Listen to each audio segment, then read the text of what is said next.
So we take a dive into the life of Dr. Jenni Bush. We talk about her chiropractic business, about God, and about life. You don't want to miss this.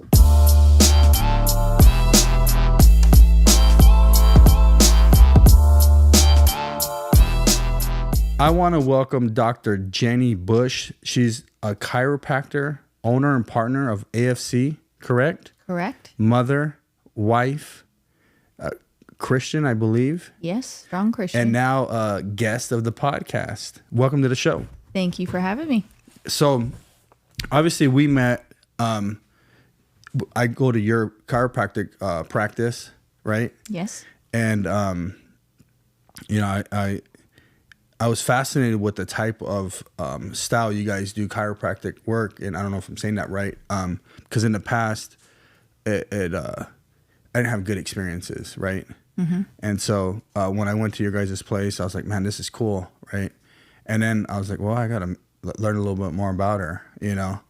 So in saying that, can you tell us a little bit more about yourself? Tell the audience, how you grew up as a kid into becoming who you are. Maybe a little, short story of that, take us down that lane and so we can learn a little bit about you. Yeah, of course. I grew up in Ohio, small town, cattle farm. You feed the animals before you get fed. So hard work was just ingrained. It's what we had to do. Cool story. My grandpa's my hero. He grew up in an orphanage, 13 brothers and sisters, never learned to read, extremely dyslexic. He owns now about 100 homes, Wow. 3 cattle farms. Really cool story. That's in Ohio? In Ohio. That's awesome. Yeah. He married my grandma 14 and 16, so that was their ages, obviously. And she would read and write for him. But he's just a great entrepreneur and worked really hard for everything, saved everything, figured everything out. And then now the banks trust him. He's the first call for everything in our small town. Oh, wow. Yeah. It's a really, really powerful man. Awesome. Just kind, very giving. And I watched him. I learned from him. I've seen him struggle. I've seen him lose everything, build back. And he taught me how to really work hard. Always gave me a job, which was really nice. Yeah, that was good. Yep. Taught me the value of family, money, time, and that you get nothing if you don't do the work. Mm-hmm. I've played basketball competitively, helped with my college, and then realized I had a horrible scoliotic back. Chiropractic changed my life, so I became a chiropractor. And from there, moved to Arizona, worked with a company called AFC. They gave me a job, and now I own my clinic. 13 years in October. It's been amazing. We're 70% referral based, which is great. That's impressive. Mm-hmm. Yeah.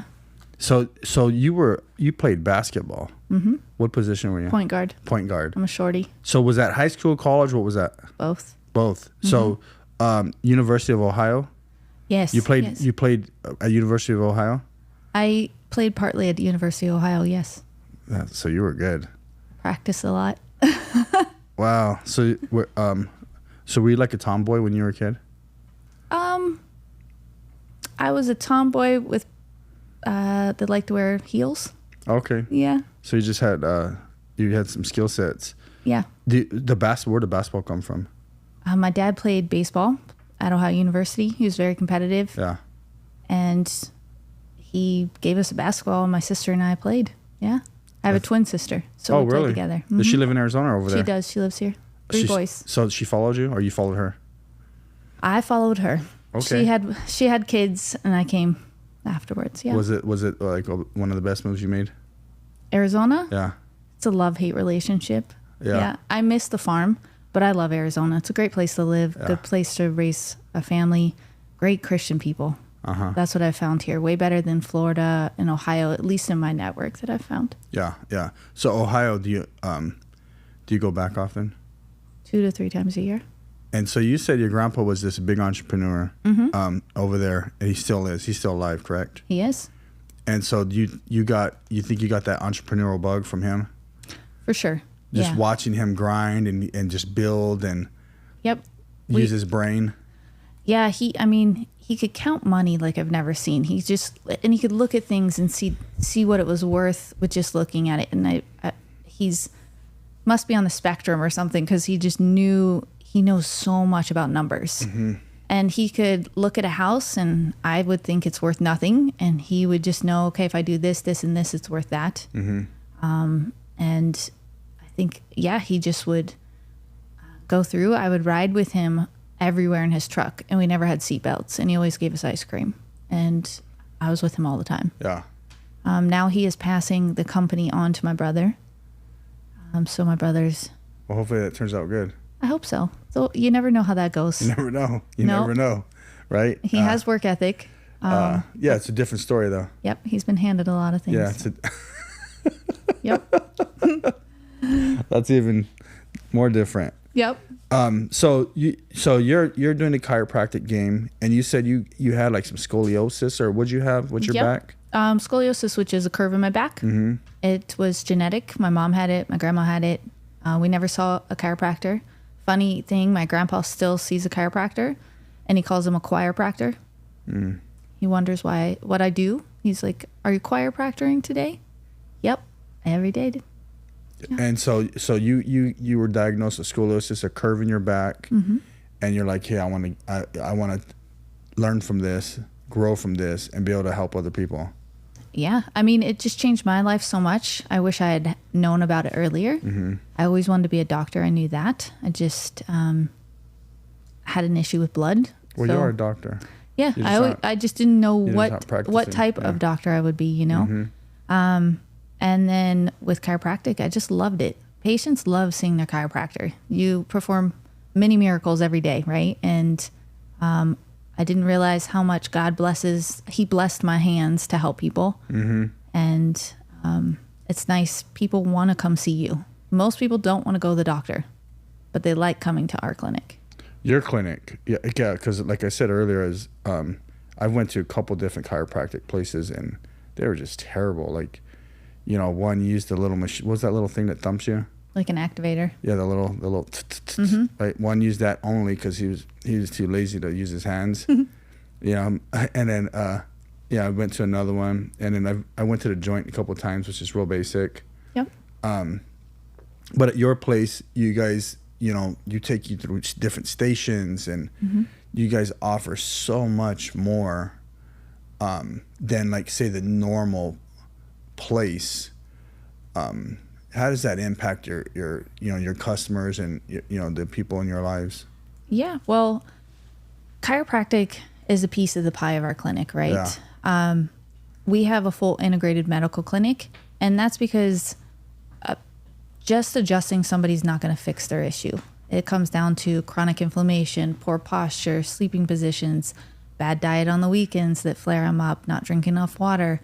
I talk about this all the time. There's not a quick fix to anything. And the joint, that's what they're offering, right? Yeah. They're going to crack your back. And you're gone. It feels good for the moment or maybe a day or two, but it's not fixing it. Mm-hmm. They don't tell you they're going to fix it either. They're just adjusting your back. That's why they're $20 or whatever they are. Yep. And that's fine. Some people are looking for the joint. Mm-hmm. But our clinic, we're looking to get to the root cause and really guide people through a lifestyle change. We want to get them out of pain first. That's important. And if it's not in our scope of practice, we have no problem referring out to. We've built a really good network with other doctors that we work with, but we see great results. It's just not quick, but people make changes. X-rays change, arthritis stabilizes. It's a miracle. I like it because, like, so I see you, right? Mm-hmm. I'm now doing the allergy shots with you. Yep. Right? I'm working on my posture with you guys. Yep.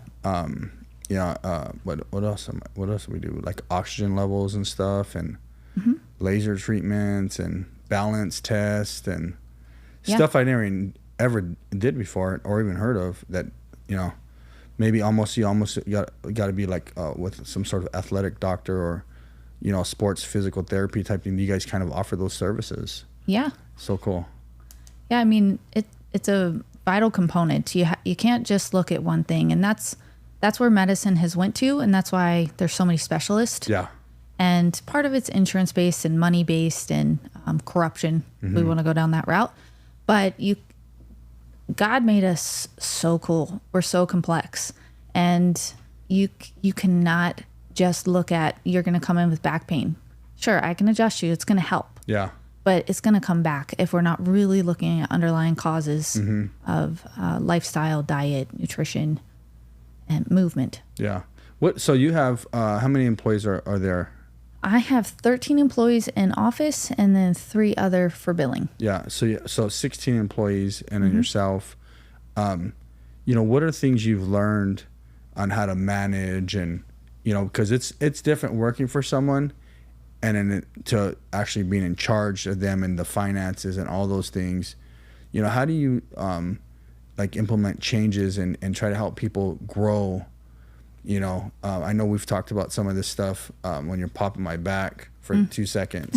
Well, it's more than that, but how do you impact your team, to do a good job? Yeah, I think I show up early. I have a smile on my face. I'm prepared for the day. I pray over my clinic every morning. Okay. Prayer. Even when I'm not there. Prayer is powerful. Prayer is powerful. God, I send love and light over that clinic. Yeah. Just like my home. And I think that is the key. If I had to pick one thing, I play worship music in my clinic. You do. So it's just fueling through all the patients, all my staff. 2, I lead by example. There's not one thing I wouldn't do in that office that I would ask my staff to do if I wasn't comfortable, right? Yeah. If I don't have to clean the toilets in our clinic, but I would clean the toilets in the clinic, right? I'll stay late if needed. I come early. Good thing is now I don't have to stay as late because I have a staff that does everything that's needed when I'm not there. Yeah. I'm trying to train different staff members to grow, and I'm always telling them you can dictate, you can do anything. If they won't follow you, you can't lead them. Yeah. The saying, you can lead a horse to water, you can't make it drink. Yeah. So you have to inspire them. You have to make them want to be better. Sometimes it's hard. Yeah. So what are we've talked about, you went to a Grant Cardone course or an event, a 3-day or 3-day event. Yep. So is that some of the things you're doing? What are some of those things look like that you're doing to make yourself better for everyone around you? I am surrounded by quite a few great people that push me. So there's three men that are big owners of AFC, Dr. Wall, Dr. Bach, Dr. Scully. Dr. Scully is my brother-in-law. Dr. Wall and Dr. Bach started AFC. And I'm part of that group. So I'm sent a podcast every day or vice versa. I send them something. So we always have a responsibility. And what's great is we all have to listen to it because we don't want them to think we're not listening to it. So you have accountability too. We're doing the Grant Cardone University. I have 2 of my staff members doing it with me too, so that they can develop and understand. It's not sales, it's developing them as a leader, right? Yeah. And then I'm always reading books. I order 5 books a week. Really? Yeah. You're reading that much? I read that much. That's amazing. I love it. Yeah. I wish I could read all day long probably. But I just ordered, what was the last book? Oh, I'll have to look on my phone. It's about how to keep all your employees. Oh, can I look right now? Yeah. There's a really awesome pediatric chiropractor, and he started a big company. Can you pull up the book when she says it? We can show. So one of them is Sustain Your Gain by Alan Steen. Okay. Oh, he was excellent. He helped train Kobe Bryant. Sustain Your Game. Game. And then the other one I just ordered.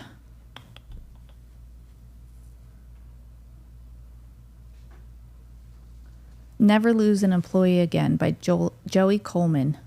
Never lose an employee again. Now, are you reading or listening to motivational stuff as well?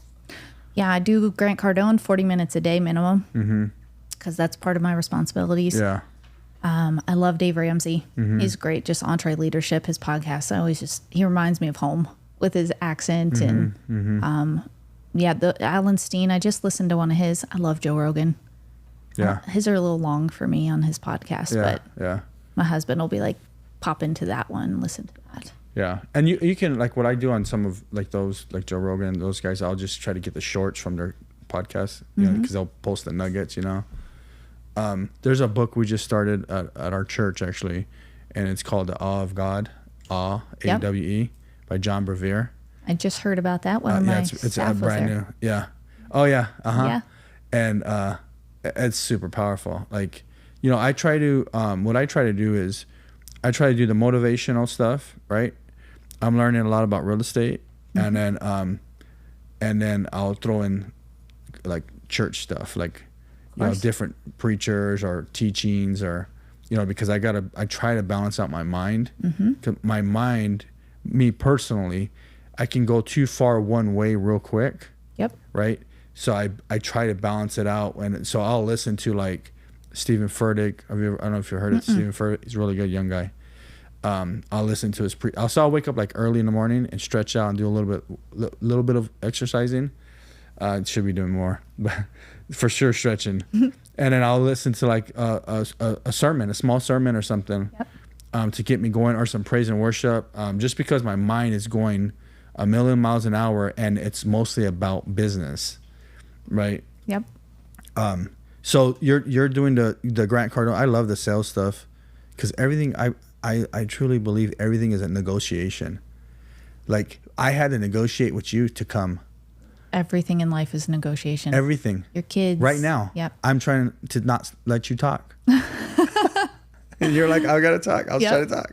So we're negotiating, right? But it doesn't seem like it, But yeah, with your kids, with your employees, with your spouse, your husband, you're like negotiating time, or you're like, should I argue with him or should I not? Should I talk to him? Should I give? Should I go? Should I stay? Should I, these are all, a negotiation.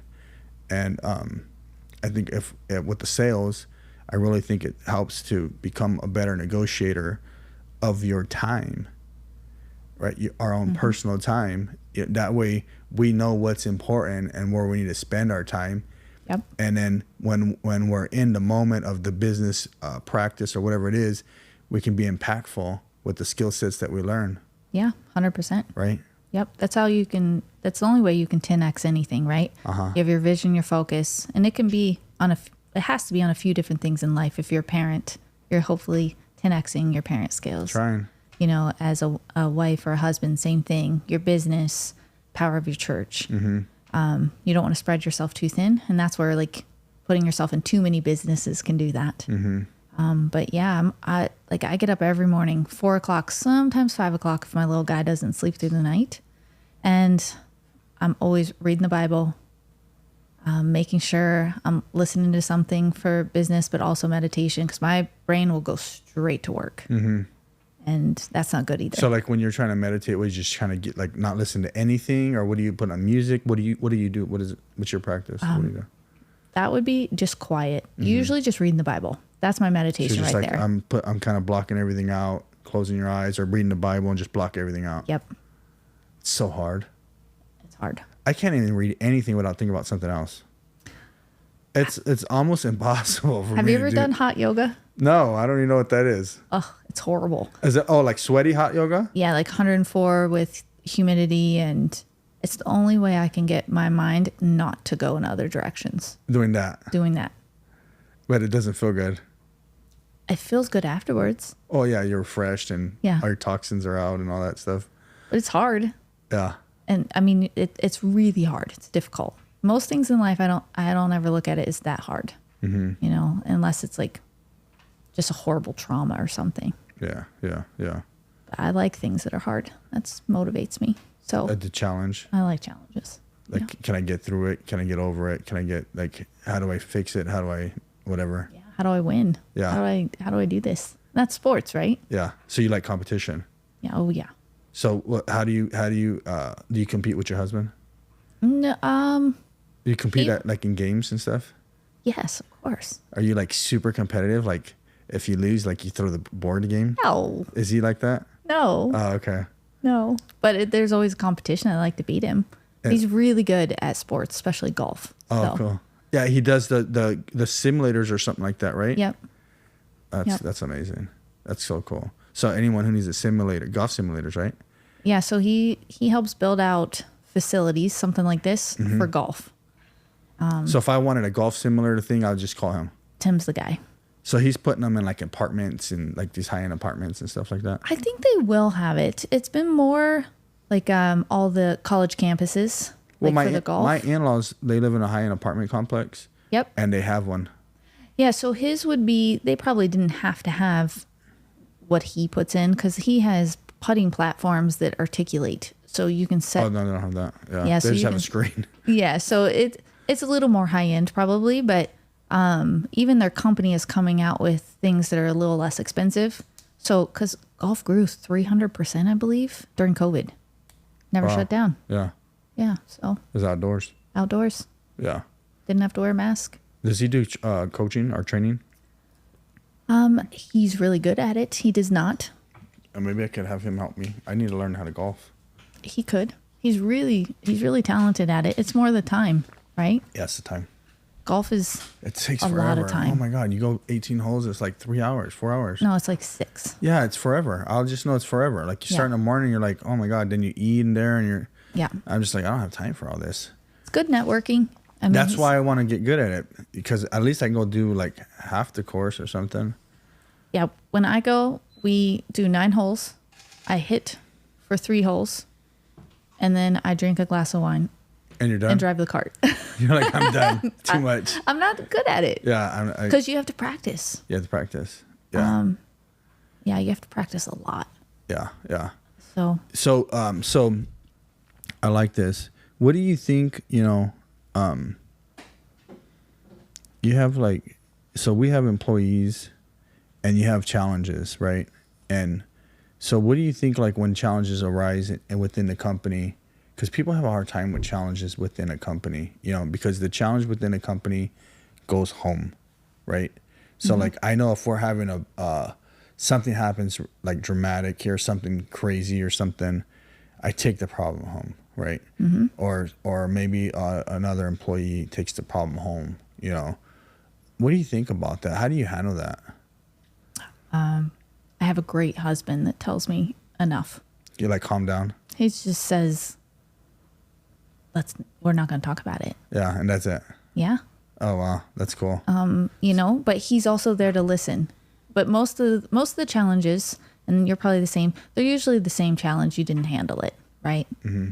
And for me, I let things go. I like to be nice. I've always been like that. I'm learning with my old age, I say, to be more firm and more direct. Mm-hmm. But yeah, when I go home, I have a little boy with special needs. So my attention automatically does shift, and I have 2 little girls and a husband. So it's a very busy home. Yeah, yeah.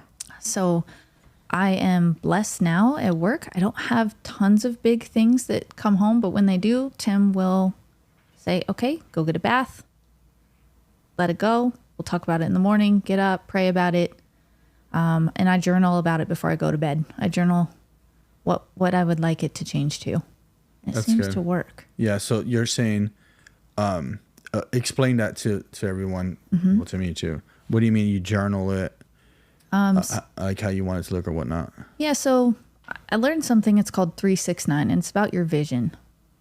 And I find our visions can be a lot about putting out problems and fires too, right? It can be goals. But when I was going to bed, I always thought about the fires before I went to bed. And taking the concept of 369, 3 in the morning, you write down your vision 3 times. Like, what do you want for the day? Maybe it's to make $100,000, whatever. I'm going to make $100,000. I'm going to make $100,000. I'm going to make $100,000. Write your vision 3 times Yeah. in one day? First thing when you wake up. Oh, write your vision 3 times Yep. when you wake up. Or it could be I'm going to get an A on my test, right? Daisy could do this. I have the girls do this. Okay. 6 times at lunch. When you take a break, you write it 6 times. Same thing. The same Same vision, statement. same goal, whatever it is. Yep. Right. Same thing 6 times.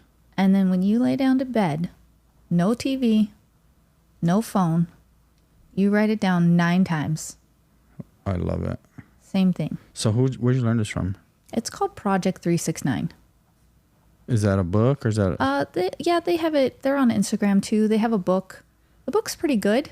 It's a little new agey, but they talk a lot about God. I liked it. Who is it? Who's the know. I don't remember who wrote it.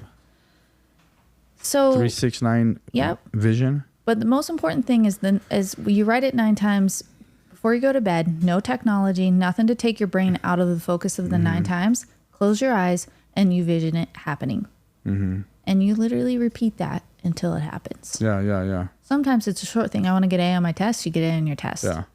I'll say I want to make $100,000. Maybe it'll take me a month. I don't know. Right. But you write that until it's accomplished.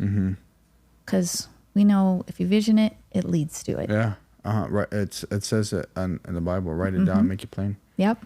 Is that it? That's it. So what's the star thing? If I someone don't know. asks, is that like the devil thing? I would hope not. I don't know. I don't know. I didn't look into just saying that. There's a lot. Like I said, it's a little new agey with different things they show Is that in sci-fi? nature. Or what's that called? Not Must be sci-fi. they're just- What's that? Scientology? Oh, no. Well, that's a different. They changed the logo on that one.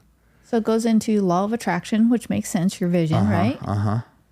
They talk about how God has put everything in nature and how it's all intertwined. So they say God in the book. Oh, yeah. There's tons of Bible verses, everything. So I see manifestation, right? You want to know something? Yeah. So I did this is like 16 years ago. I made a dream board, a vision board, a reality board, whatever you want to call it. And I put all these things. I had just met Felicity and we weren't together. And I made one. She actually showed me how to make it, right? Yep. And then so she left out of state. She had went through like this. I had met her and she started going through this divorce when I met her. I had just went through a divorce. And we became friends real quick. She just started going through this thing. She left state while she was doing the divorce, you know. And so I made this dream board while she was gone, and I put her face on it. I drew it. So if you see it, it's like this ugly face. Not she's ugly. She's not ugly. But She's beautiful. it looked, and with curly hair though, because she has the curly hair. Yeah. And then I put like pictures of me, the kids. I was like private schools.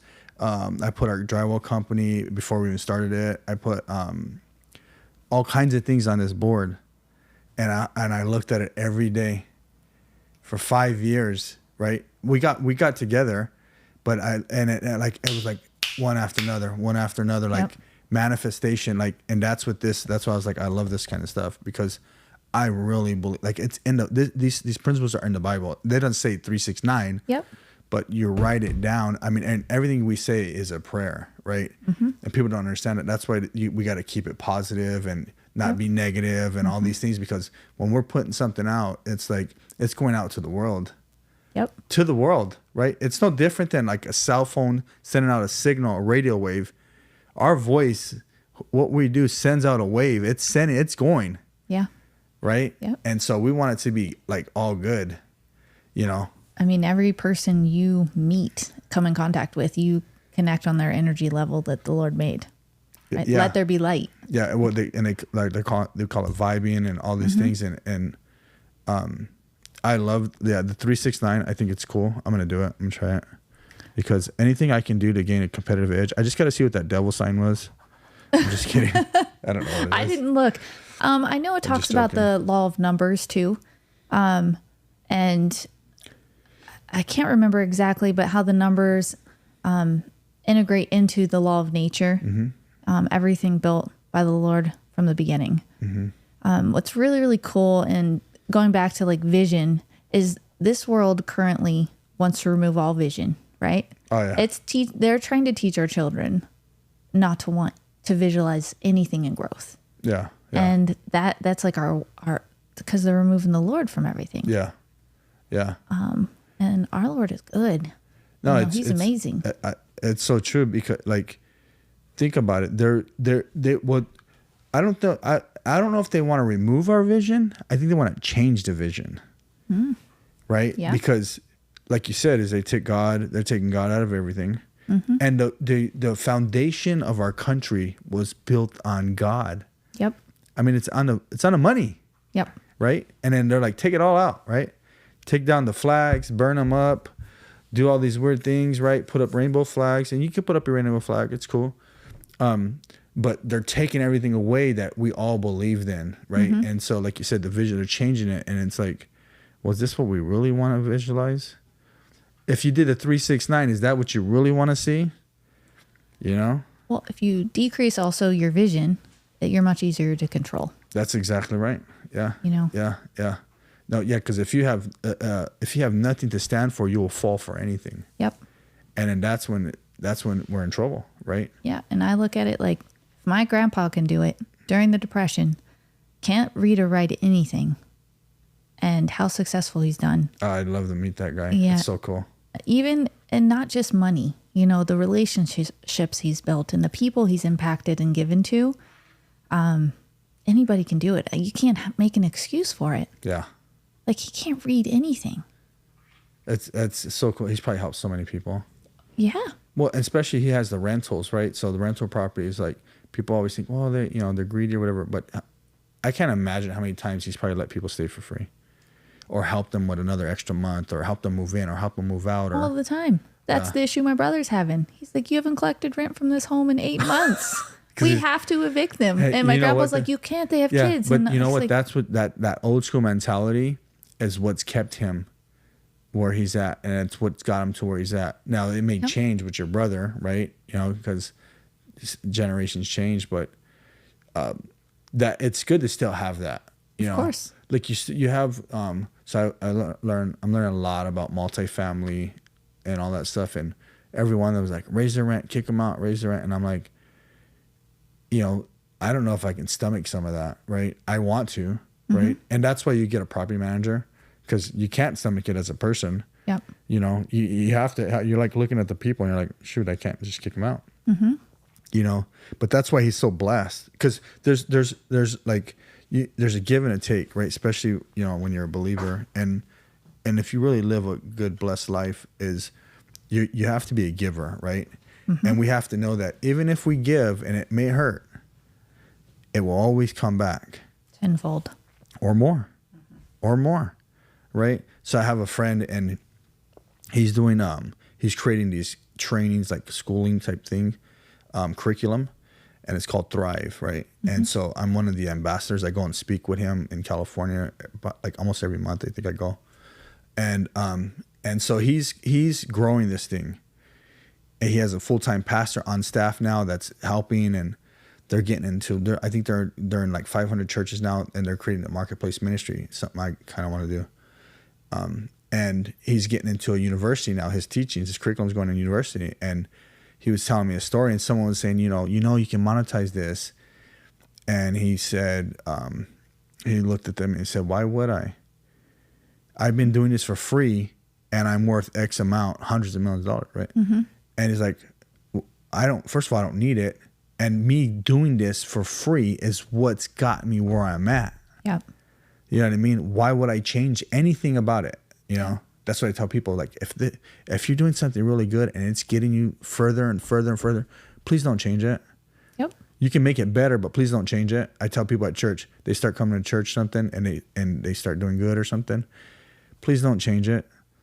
Don't get mad at the church and because you're making more money now or something, and like, don't get mad at God, or don't get mad at that person, or, you know, because it always, you know, giving always comes back. Yep. It always comes. And then on the opposite end, taking comes back. 100%. And, you know, so it's like, well, which one do you want? You know, do you want to sow seeds? You know, do you want to keep growing? Do you want your kids to benefit from the seeds you've sown? Yeah. You know what I mean? Or do you want to leave a legacy of a bunch of weeds and dust and nothing? No. Yeah, right? You know, I know I don't, you know. Nope. I love it. What other books you got? Because you got some good stuff here. I like it. Oh, I have a lot of books. 369 Vision. So are you doing this? Are you practicing this? Or did you kind of do it? I did it really regularly for about a year. Yeah, yeah. And now I do it probably once a week. Yeah, even if you wrote like 3 times or something the whole day, or like, anything's better than nothing. Yeah, I mean, I'm doing that every day. Yeah. But I did 3, 6, the actual process. 9. Yeah. For at least a year. And I could go back to that book because I keep all my journals. I've journaled for 6 or 7 years, almost daily. Okay. At least 4 times a week. And I could go back. Every prayer has been answered. Maybe not exactly what I thought the prayer was going to, you know, what I was asking for.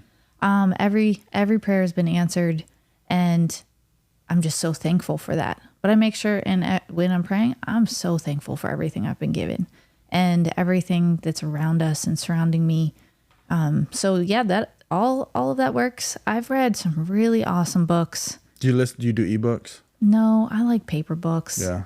I'm like, I could live in a library. Yeah. I like the smell of it. My husband does audiobooks. Are you reading at work too? Like when you're in between patients and stuff, or mostly when you get home? No, I take a book every day and I don't open it at all because I just get too busy. Yeah. I'm booked No, back I to know. back Yeah, to you're back. going Yeah. boom, boom, boom, boom. But I always take it with me because I hope I have time to open it. Like I can't wait for that next page. Yeah, yeah. I'm reading Jordan Peterson's his book 12 Rules of Life, How to Decrease Chaos, I believe. Have you ever read any of his books? No, I listen to a lot of his stuff though. Do you like him a lot? He's one of my husband's favorites. We Yeah. went and listened to him speak. You did? Yeah. Where at? Canada? No, he was here. Oh, Arizona? Yeah, he spoke here last year. What was that book? 12 Rules for Life, Jordan Peterson.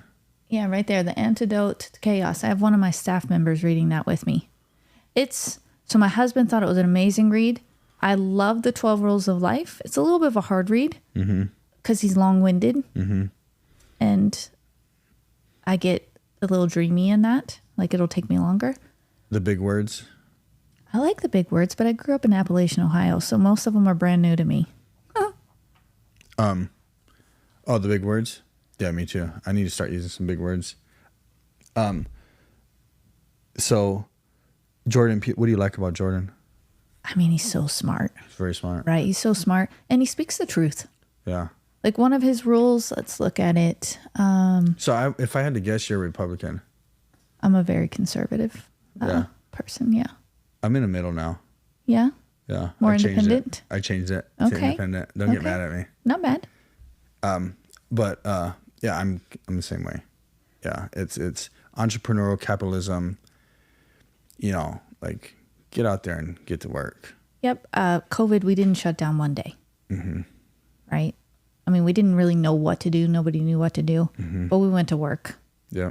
We tried to follow rules or whatever, but I just didn't grow up. You have on a farm, you have to work whether any time. So it's just my mentality.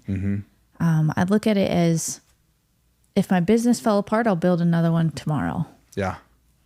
It's so much easier. Yeah. Even like I started a little small business. Well, it's small now, but it's media marketing. Okay. It's called Elevate, media management and marketing. And it was so easy just to get it up and going. But we already got a full staff, full team, full everything. Yep. It was like nothing because I've done this for so freaking long, But then I'm in the drywall world and I'm like, oh my God, this is grueling. You need like so many guys, you know what I mean? Some are men and women, but you need a lot of people. It's just different. Yeah, that's different. A different industry, different structure. Yep. Construction is labor intensive, so you need all the bodies. Yep. Like yours is not so much labor intensive, right? But you do have maybe more of an overhead, right? Say compared to me. Yep. In scale. Yeah. So I like Jordan. He gets a lot, like going back to Jordan, he gets a lot of heat, a ton of heat. Because he speaks his truth. He's got a lot of young men follow him. Good. Yeah. And I sometimes I don't understand why some people like him at least get bashed, and I get because he speaks the truth, but it's like it's not really hurting anybody. I mean, is that censorship? Is that just go back to vision, changing people's vision? I mean, if you think about how much the world changed, it used to be like physical is what hurt people. Punch somebody in the face. Yeah. Now it's more verbal. And he speaks the truth. He uses his words as power, right? Not as power over people, but to tell his truth. And a lot of people don't like his truth or they disagree with it. So that hurts them, right? Yeah. I think we should speak the truth. Of course. I mean, it's like I would never want you to lie to me if we know each other. No. Makes no sense. It doesn't help me. How in the heck am I going to be better if I'm being lied to? Yes, but I think that's probably the biggest issue with staff. If you think about it, people don't like to hear the truth. Mm-hmm. Right? Because they've been ingrained? Yeah, or they'll believe it's confrontational, or I think we went through an age where if they call it the baby boomers, where everybody was like, let's not say anything bad. Everybody's good. Everybody gets a medal. Nobody wants to hear that they need to get better. Mm-hmm. They know it though. Yeah. That's the biggest thing is they know it. They're struggling, but they don't want to be told it. Yeah. What's crazy too is depending on the culture they were brought up in, maybe race plays a part, depending on where they come from, plays a part. We have guys, a lot of our employees are Mexican of Mexican descent or something like that, whether however that looks, or South American too, or whatever. Just kind of where the industries went. And some of them get real defensive, super defensive. If I'll correct them, or one of my leaders will correct them, and the first thing is, they'll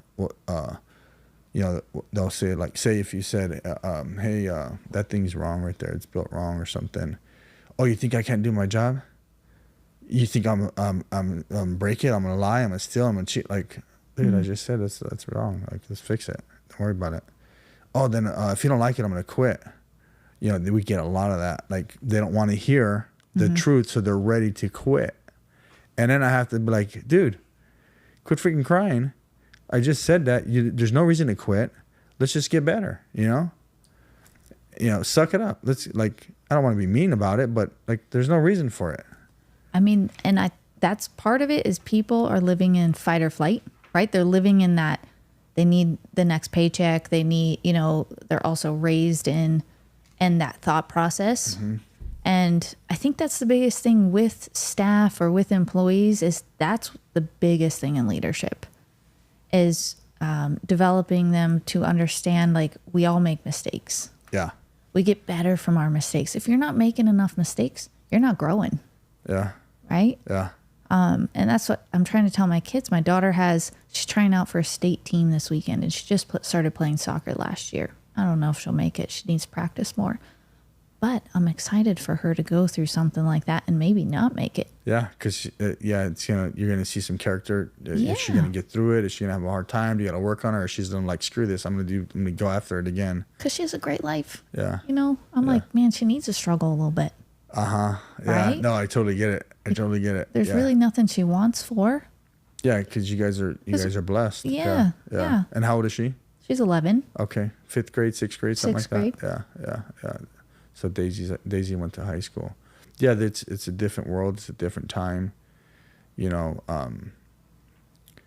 goes back to that vision. It goes back to, wanting to quit, wanting to be equal. It's just crazy because I love competition, and I can't stand like I was telling the guys earlier. I went to a job site earlier. I was all sweaty and stuff. So I'm starting to go to more job sites like now. Good. And it's hot. Yeah. They're working in it. Yeah. So and I haven't went on job sites for a while. I came up from the very bottom. Yeah. But I was telling the guys, I'm like, listen, I used to do this. The guy was doing a task, right? And I was trying to tell him how to do it on his own without having help. And I'm like, listen, I used to do this on my own, and I used to go really, really fast because I wanted to compete against the other two guys, me versus them too, because I wanted to keep my job, right, when I was younger, and I just wanted to dust them. I just wanted to dust them. I didn't even care about keeping my job. Yep. Like, I was like, okay, we're going to go. Let's go. Ready? Go. Let's go. And that's how it is, like, in life, right? Mm-hmm. And I wish so many more people were like that. I wish the opportunities were more greater today, like you said, in school, where it's not equal. Mm-hmm. Like if your daughter had to, like if, she's not going to be put into that at school. We were. Yep. Like, you had like, if you got 6th place or something, like you were getting made fun of and stuff, like you sucked. Yep. That's like Ricky Bobby. If you ain't first, you're last. I don't know if you watch Talladega Nights. Yes, it's great. If you ain't first, you're last. You know, we say that at home all the time. Like, that's like one of the things we say the most. Like, if you ain't first, you're last. Like, you better go for first. I don't care if you're 17th, but go for first. And I think that's part of honing your craft, right? You learning what you're good at, because then you can be successful. Mm-hmm. You can always grow in all areas. But if you know what you're good at, you might be better at math. You might be better at building with your hands. You might be better at selling people. If you find that and then you really dive deep, you're going to be successful. Yeah. Like, there's no excuse. Yeah. Yeah. And you can do that in any industry, anywhere. Anything. Yeah. I mean, think about it. Like, drywall, when you think of drywall, it's like, who does that? Like, kind of bottom. When I met Felicity, I was kind of like, people didn't like, they're like, what are you doing? Everybody needs drywall. That's how I look at it. Yeah, but people frown on it, right? And then you start making a lot of money, and then people start wanting to borrow it. It changes real quick, right? Yeah. And so, and then, but this is anything you can do. You own liquor stores, whatever you want, right? And it can afford you a lifestyle. Mm-hmm. And for me, it's afforded us a lifestyle to be able to give back. Yep. Which is amazing. Yeah, that's the whole goal. Yeah, it's what you do with it. It's like, I was telling my friend, he's a mentor, and I was telling him like some visions I've had and some dreams, like writing it down type thing. And he's like, well, what's the purpose? And I didn't write it down. And he's like, well, what is all this for? And I'm like, he's so freaking right. Like, I give and everything, but what is it for? Like, what is it really for? What do you really want to do? Like, is it just for you? And it's like, it's got to be for something bigger. It has to be bigger. Especially to be, I believe, to be successful, it's got to be bigger. Like, you can make a few bucks, right? And it'll come and go. But I think to sustain, like your grandpa, it has to be bigger. Yep. Like, I guarantee you, like, your grandpa wanted to, and I could be totally wrong, but he wanted to do real estate or something, but he probably, at some point, like, he just wanted to help people. Mm-hmm. He probably had a friend that needed a house or something. Like, I'll buy it and I'll rent it to them. Yep. A family member needed one. I'll buy it and I'll rent it to them. And it just become intertwined. Yeah. I mean, he loved real estate. He likes, the game of it. Yeah. Monopoly. But he also was able to help so many people and giving them homes. Like, he just bought a house. Now, Ohio's a little different than Arizona. He bought a house he's going to make money, which is great. But he bought a house for $15,000. Oh my God. Let's go buy some. Yeah. Let's go buy like 20 of those. It's ridiculous, right? He put, let's say, $15,000 into it. New roof. It needed some stuff done. Yeah. And these people they want to rent to buy it. But they weren't able to, they couldn't have done that. They didn't have enough money. So he's charging them $800 a month to live there, which is awesome. Mm-hmm. They can afford that. And then they're going to work on things, and they'll be able to buy it.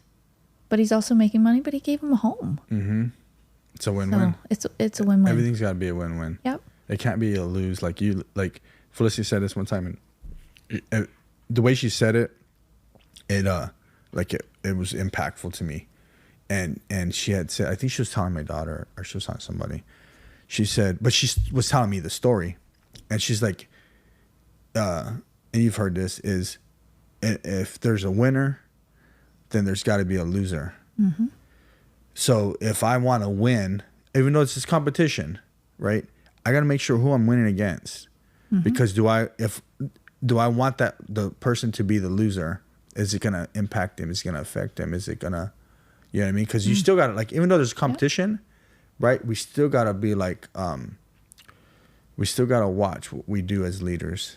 You have to choose more healthy competition. Well, you got to know who the competition is against, right? Are you going to wipe out someone that can't do it? Yeah. Make them feel like crap, like crud, like just ruin their whole thing, and you're going to beat them. It's like if I played basketball against a 4-year-old, like, I'm going to crush them, right? And I can barely move because of my back. Crush him. But then I'm going to literally crush his dreams and mess them all up. You know what I mean? Like, is it worth winning at that point, right? So you need to know the kind of like the battlefield you're on, Of course. The match you're about to take. Like, it's got to be something in your world, Yeah. My brother-in-law is my competition every week. Well, yeah, he's one of the right. He's one of the owners. He has a clinic. Yeah, and that's not. And I love beating him. Well, and he loves beating me. And that's at a higher scale. Like if you try to go to competition against someone that's barely going into college or something in this world, in your chiropractic world, like it's not like you're gonna make them like. No, I need to help them. Yeah, you're gonna make them feel foolish. They're gonna have low self-esteem. I'm going to empower them. Yep. That's exactly right. So it's a different, and I think that's where we have to really find out who we are. It's like, okay, we need to know when we got to step it up. Yeah. And when we got to step it down. Yep. You know, that's the balance. Sometimes people always want to win and they crush everybody. It's like siblings fighting. Well, the problem is there's casualties. Mm-hmm. And you're just crushing people, and there's casualties, however that looks. And you're not even paying attention. And you destroyed lives to make yours better. Exactly. Yeah. So it's like, okay, where does this competition start and where does it stop? Yep. Where do we take a break? Where do we keep going? You know what I mean? Because I love competition, but it is like, the more I think about it, it's like there's got to be a healthy competition and know who you're competing against. Mm-hmm. You know, it's like I like to watch fighting. Like you can't put, some dude that's 30-0 professional boxer against an amateur. No. Nope. We know it's not even fair. Oh, they could kill him. Exactly. There's a casualty, right? And so we have to know. So that 30-year-old guy has to know, like, or woman, like, hey, I'm not even going to do that. Well, that's big with staff too. If we look back at the business, and Dave Ramsey probably does this the best. He talks a lot about the levels, and if you're 100 level in his company, it's fine. He's not going to help you develop as a leader. Yeah. He has 200, 300, 400 is his top tier, and he's not putting his 400 level people competing against his 100 level people. Mm-hmm. And that's what you have to really watch for with a company is your goals. Mm-hmm. I don't have all of my staff working on one goal. Usually it's a team that has a goal and they're trying to meet that goal together because it's like-minded and they do this similar work, right? Like my chiropractors are going to have a different goal than my PT team. Yeah. And their goal always the goal is success and money, right? And accolades. I'm always boosting them up. That's important. But you're really wanting to look at the levels of leadership and people understanding where they're at, but more the direct leader has to know where your people are at. Mm-hmm. Yeah. And Dave is so good at that, talking about that. And are they ready? Are they ready for that level? Do they want it? Do they want to be on that level? Yeah. I've put people at different, we have our structures are like, your first form of leadership is you got lead man, then you got foreman, right? And throughout the years, I don't do it so much these days, but I've put people at foreman, and because they were really good in building, they were good mechanically inclined, and they just failed miserably. Yep. They just weren't ready for that level, So yeah, I like the levels. I talk about different levels all the time,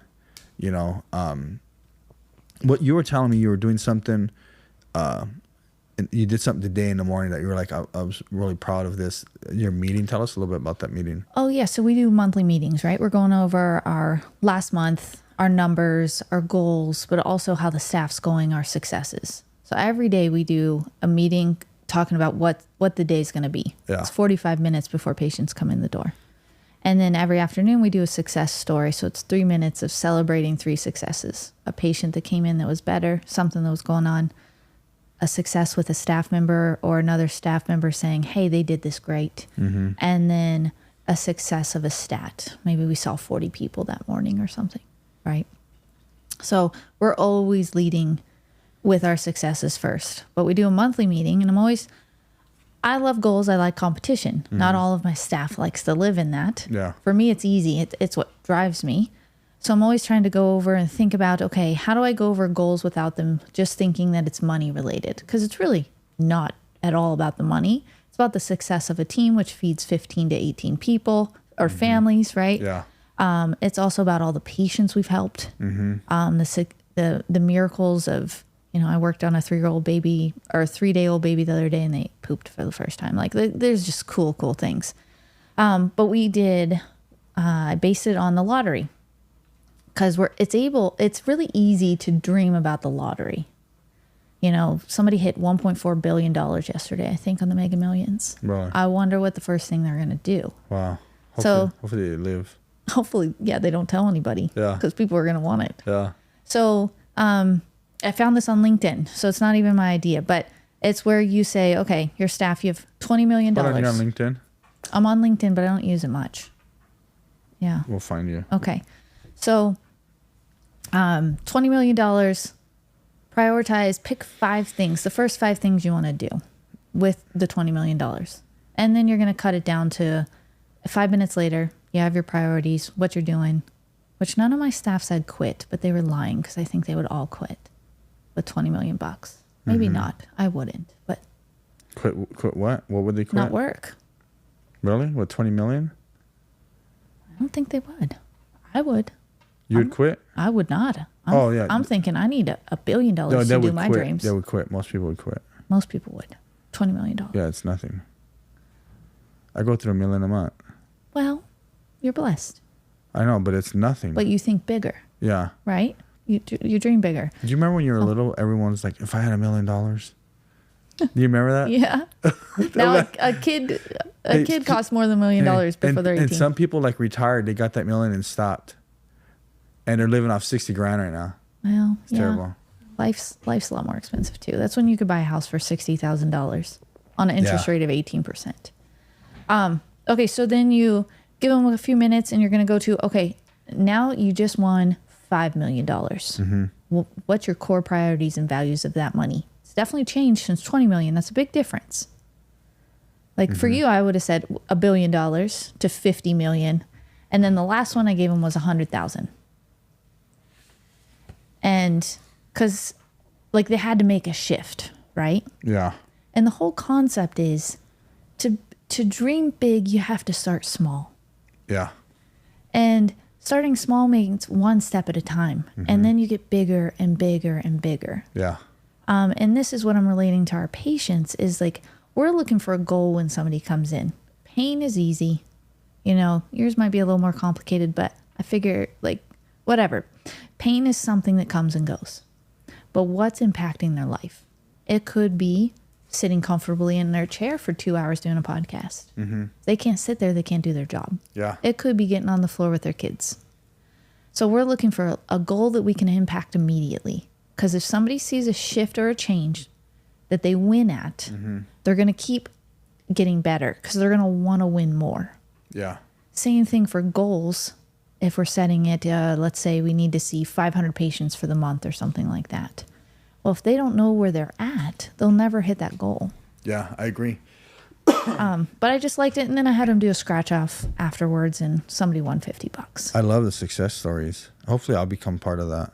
The success stories, Yeah. that's our goal. Yeah, maybe I'll be talked about. Daisy was one. Yeah?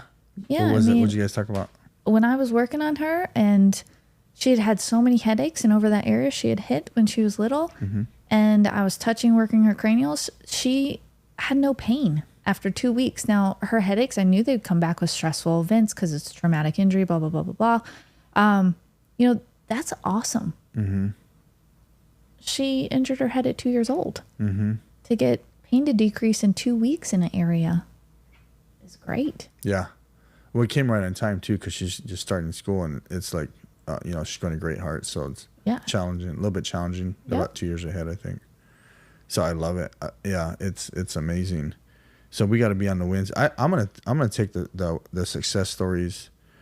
And that's Grant Cardone. Success stories. Yeah, because we'll talk about, like we do it at church too. Like every Sunday, we'll say, "Hey, did you have any wins this weekend?" And someone will say, "Yeah, I did this or I did that." But some people don't want to talk about anything. Yeah.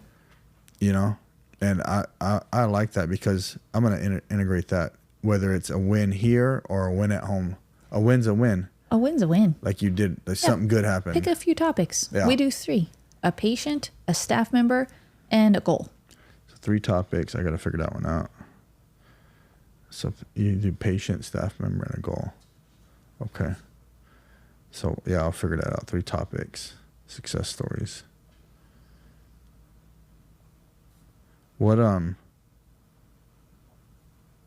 So what do you guys think about, you know, like growth, and what are you doing for growth for the business? Are you guys gonna branch out? Are you gonna franchise or? I don't think we'd franchise. We don't have to do that. Yeah. My brother-in-law and I are looking to buy deeper into the company. That'd be awesome. Yep. He's already deeper than I am. And I don't know. I have big dreams. I think AFC should be all over the country. Like, our model works really well. We see great results. People need it. Integrated medicine. There's not going to be primary cares in 5 years, I believe, because there's just not enough money in it. And we're more of a primary care natural clinic that offers, we offer more than what a primary care can offer. Well, insurances are killing them.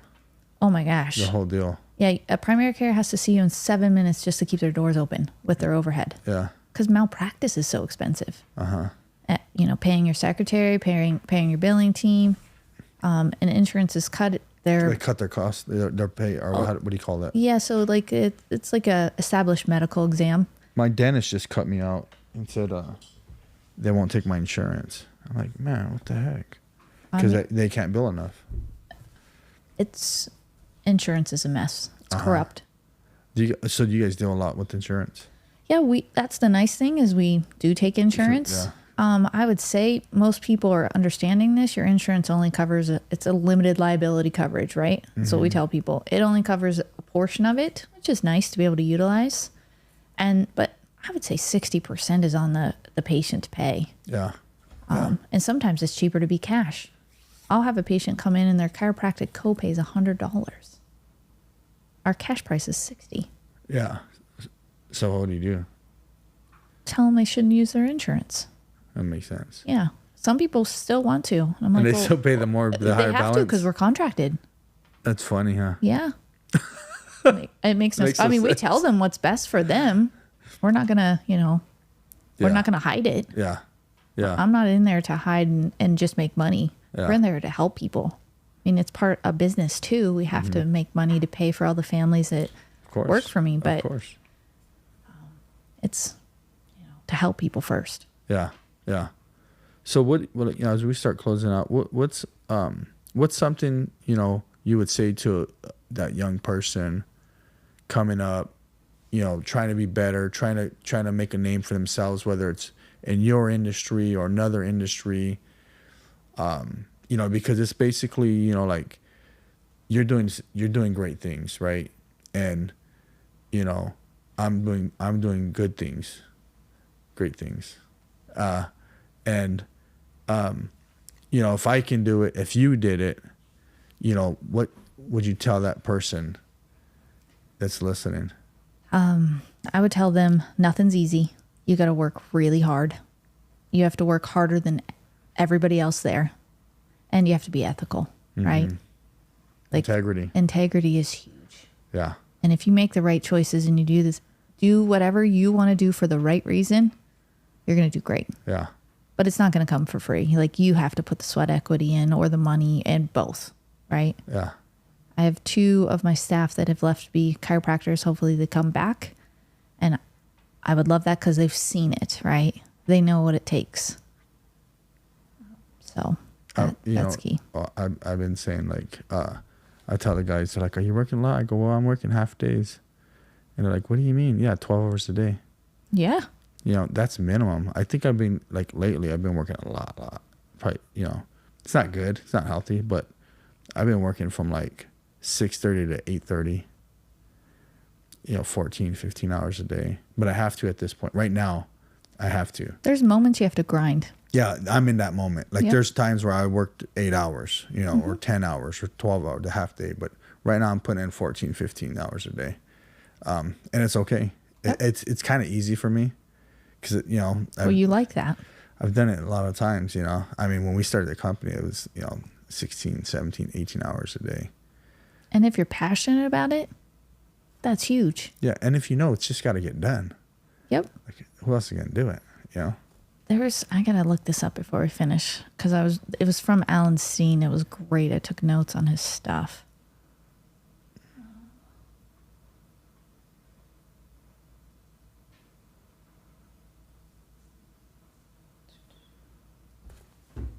We need to find her on LinkedIn. I found it. Did you from mine?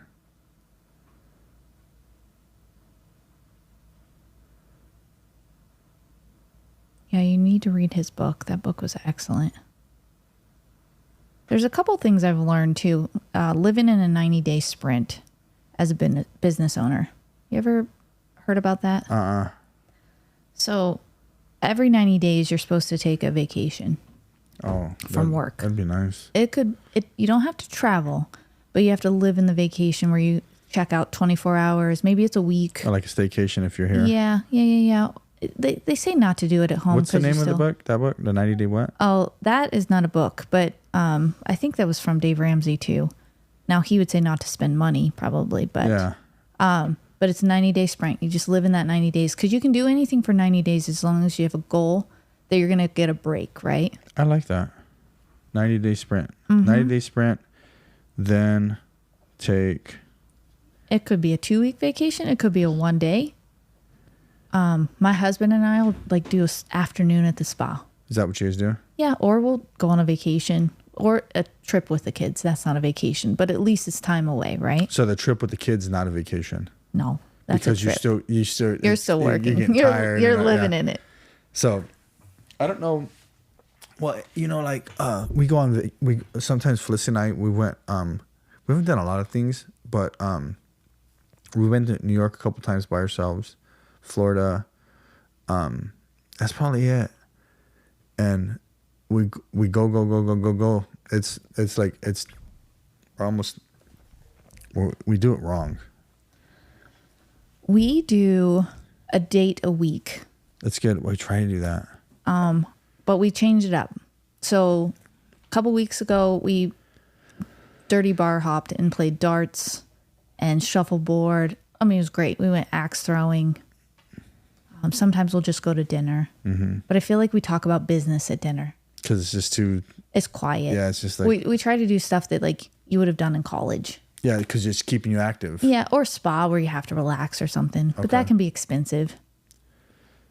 Yeah, spas are cool though. They're awesome. Omni's the best in town. Oh, and Fairmont Princess. You're talking about Mauna Lucia? Yeah, that's a good one. I bought her. She has a whole gift card. I bought her like a year, maybe 2 years ago now. I think it's like $1,000. Yeah. So she could go, and she still has it. To which one? The Fairmont.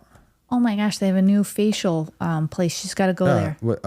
What's the name of it? Sicily. Yeah, that's what it is. It says it on the card. It's Sicily. I bought her all of it. Oh, she will love it. It's the best. I'll tell her. She literally has the gift card or gift whatever I bought her.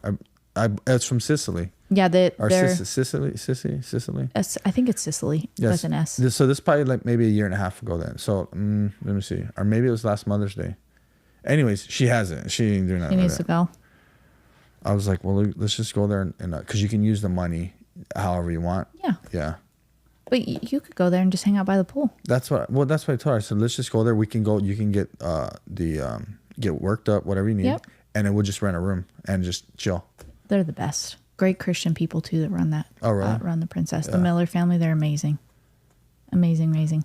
I can't find this exactly, but it talks about time and how much time you spend. And if you're always, you can't just live putting out fires. Mm-hmm. And that's what happens with a lot of CEOs, right? They're just putting out fire after fire after fire, and they start to hate their job. And then the company starts to become a fire. Mm-hmm. So it talks about what are you doing with your time? And then how are you delegating different things? And how are you developing your systems, which is then your COO, right? Your COO is vital. Mm-hmm. But that's what people need. They need to live on systems. And it's what most people are the weakest at. We do a DISC profile, which is like a personality. Mm-hmm. And I'd say like the systems one, the C person, can be the biggest pain in the butt because they're the most rule follower, like they don't want any change. Yeah. But it is the least, there's not many people that are high C's, which means for companies, systems usually have to have rules. Mm-hmm. And that's going to be the biggest issue. Yeah, it's true. Yeah. It's true. Well, I appreciate you coming on the show. Thank you. It's been cool. It's been an honor. Got to learn about you and how you think and how you believe. Yep. And, we'll do it again. Awesome. Thank you. Thank you so much.